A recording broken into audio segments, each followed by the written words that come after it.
What's going on, guys? I hope you're doing well. So I just finished Invitation to a Journey, which is the second book I've gone through by M. Robert Mulholland Jr., and it was great.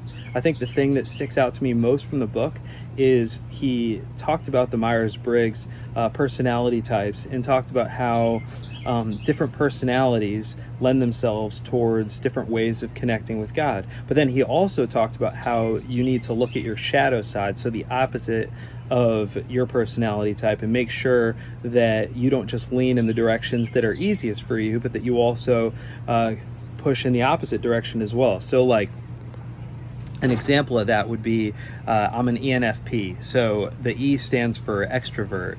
So for me, while I might find it easiest or most natural to connect with God in the presence of others, I also need to be mindful of my need for silence and solitude.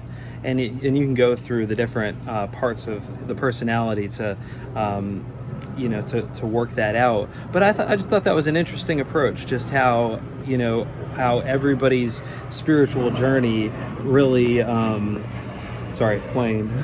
how everybody's spiritual journey can and should look different, and that we really have to be careful to not judge others in the way that their journey looks. And hopefully, as we all have different personalities, we can be helpful to one another, and that when we encounter people who approach God or approach spirituality different than us, that we don't automatically judge them, but that we seek to learn from them. And just the title, Invitation to a Journey, and the way that Mulholland approaches relationship with God, I think is important, because we live in an age of instant gratification. So the book is worth reading.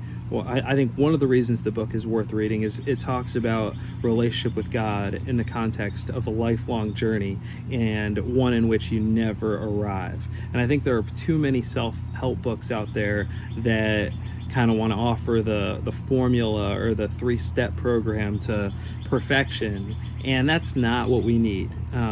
Inner growth and growth in your relationship with God is a process. It's a lifelong process, and any book that claims to kind of have it figured out, any author or speaker or whatever that claims to have kind of the program figured out, is not somebody worth trusting. So I think the book is trustworthy and helpful in that sense. So Invitation to a Journey by M. Robert Mulholland Jr. I hope you guys check it out. If you haven't already, subscribe to the channel. Would love for you to do that. And yeah, check out the other book reviews. If there's anything you want to hear me talk about, or any books that you'd be interested in hearing reviewed, let me know. And have a great day.